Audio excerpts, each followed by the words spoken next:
Hi, welcome back to the channel. I'm Michelle, and today I want to talk about how I am done having kids and how that's a pretty exciting thing. And I wanted to make this video because I think there are a lot of videos on YouTube, social media, about how, babies, pregnancy, all that. There's a lot of videos on there, and I really appreciate that. That's the original reason I started watching YouTube 10 years ago, was for information, resources, things like that. But that stage of my life is over. My husband and I have decided that we have 3 children, a 9.5-year-old, five, almost 6-year-old, 2.5-year-old. We've decided that is our family. We're complete, we're done, we're not having any more. And a lot of the times when I see people talking about being done with having kids, it's almost seen as a sad thing. Like, oh, look at the tiny little baby clothes that I'll never get to use again, or looking back at the things you'll miss. And I don't think there's anything wrong about missing, the baby years or the pregnancy years, but I am not sad about this. I'm actually really excited for, what the future will bring. And I think talking about that is important because I think as parents and mothers, we're often seen as almost ungrateful when we talk about being happy that the next stage of our life is happening, or our children are reaching the next stage, or we're leaving a stage behind.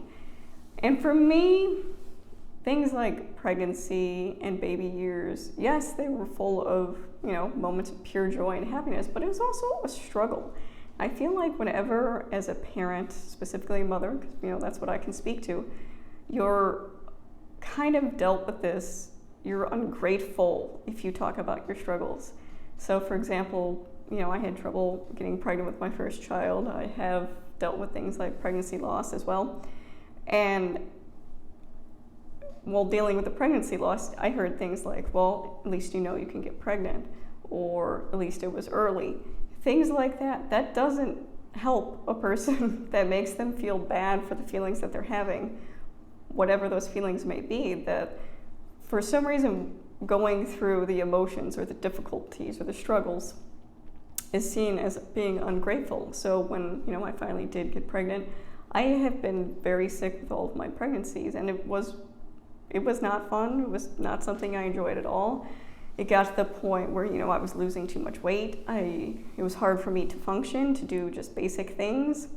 With my last pregnancy, on top of being really sick, I also had really bad food aversion, so it was even difficulty for me to prepare food for my family. Specifically, I had meat aversion. I couldn't be around any type of meat, or even watching like a commercial that had meat in it would make me puke.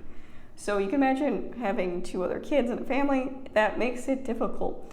And I feel like you're almost shamed as a parent when you talk about the struggles, that, oh, you should be grateful that you can get pregnant, or you should be grateful that you had a healthy baby, or even when you talk about your birth and how it didn't go exactly how you wanted, or people will always give you that comment, well, you should be happy baby, healthy baby at the end, that's all that matters.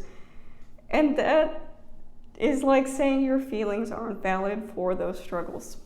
The same with, the baby and toddler years. Those years can be really difficult. Yes, do you have this squishy little newborn that you love? Yes, but it's hard. It's hard. And I feel like anytime you talk about it's hard, you get shamed. For example, I was at a park a couple weeks ago and I was talking about the difficulties of my 2-year-old son.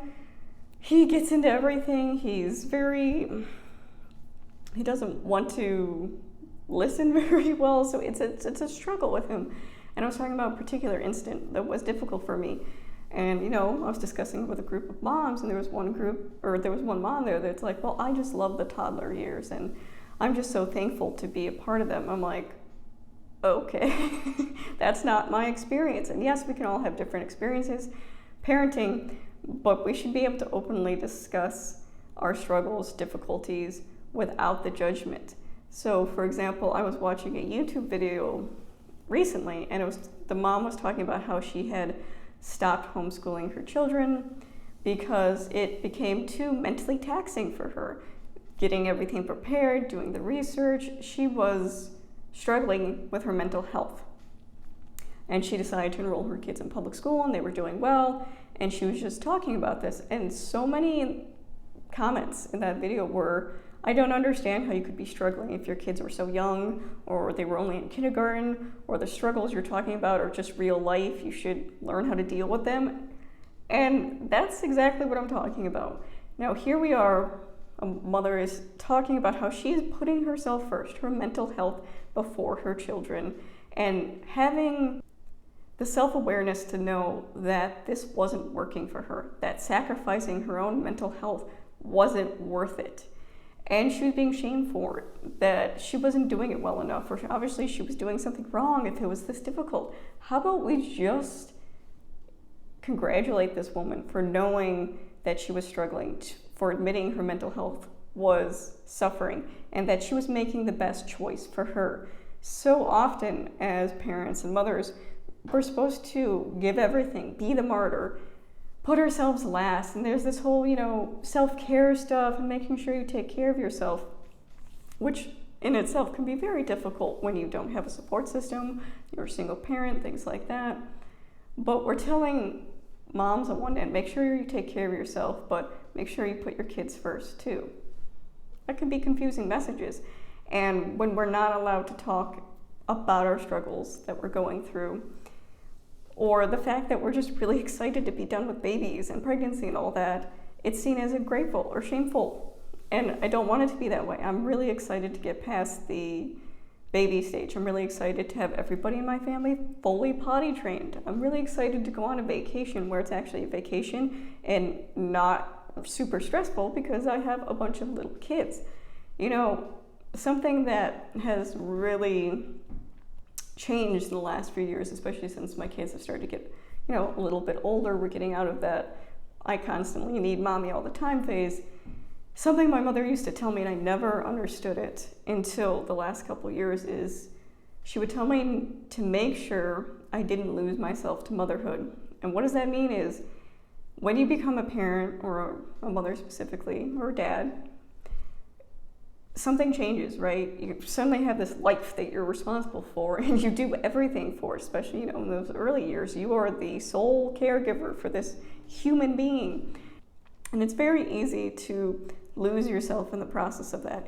It's easy to forget who you are before you had kids, the interests you had, the goals you had, the dreams you had, whatever it may be. It's very easy to get tangled up into motherhood. And that's not necessarily a negative thing. I'm not saying being a mother is negative. I'm saying it's very easy to lose who you are as yourself in motherhood. So for example, in these videos, so I introduce myself as Michelle because that's who I am. I'm not just a homeschooling mom, not just a mom, not just a wife, not just a daughter or sister. I'm many things, but ultimately I am Michelle. That is who I am. And I am definitely one of those people guilty of, losing myself in those, especially those early years, especially when entering homeschooling, just piling on research and making sure I'm up to date and making sure I'm doing everything I need to do. It's easy to lose yourself into that web of homeschooling, just as easy as to lose yourself in the web of motherhood. That it's easy to put yourself last or to forget about the things that were important to you. And yes, priorities change and people grow, and that's completely normal, but not losing sight of yourself is really important.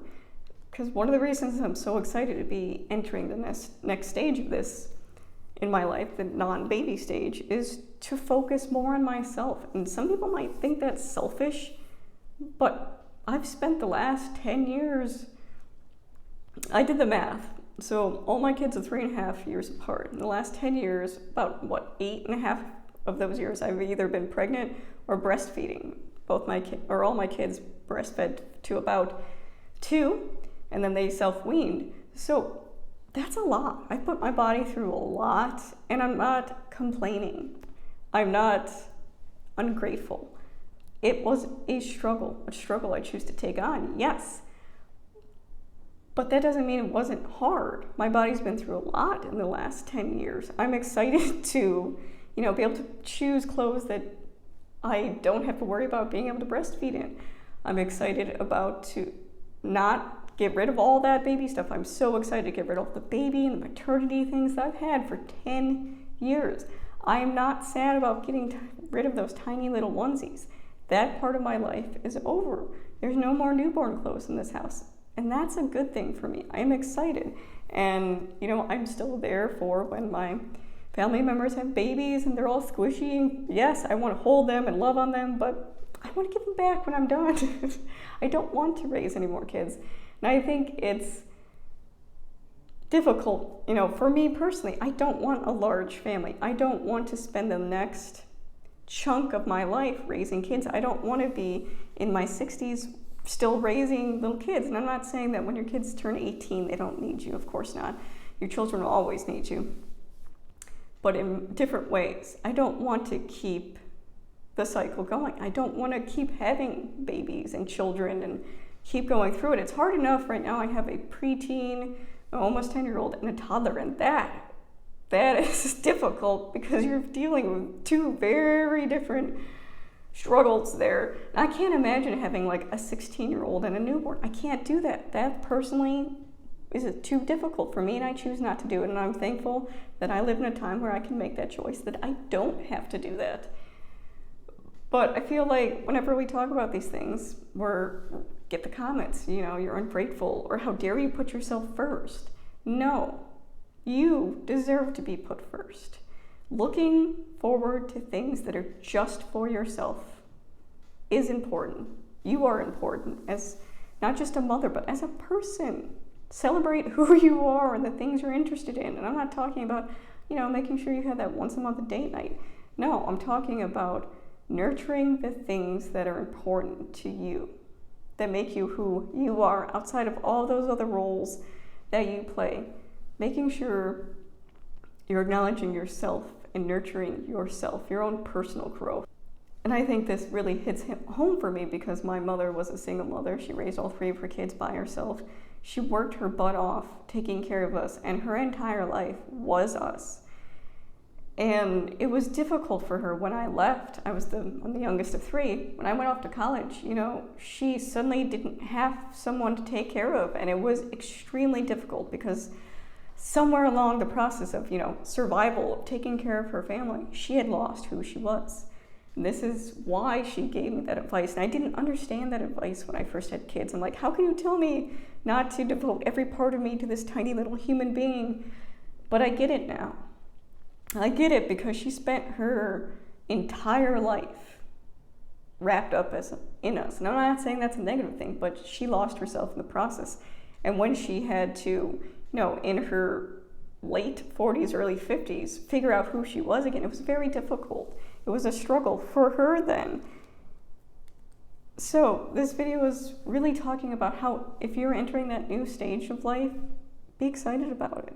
It's okay that you don't miss those things, to be excited about the opportunity to, not be woken up in the middle of the night, the opportunity to go on vacations that are fun, the opportunity to nurture activities or creative things that you wanted to take time for yourself and not feel guilty about it. I'm definitely guilty of that as well. My husband works really long hours, and my kids have always been used to me being around. So even when my husband's in the room, they'll still come up to me and ask me something. And I've gotten better with, your dad's here, you can ask him. Or what I am doing is important. I need this time for me. So setting those boundaries that what I am doing is important, that they need to wait. And I think that will help them see as they get older, and if they choose to become parents someday too, that they themselves are important. It's not always about what their child needs. And of course, that's circumstantial. There are different needs with every family. But putting yourself first and not feeling guilty about it. So if you have any questions, leave them down below. If not, thank you for watching.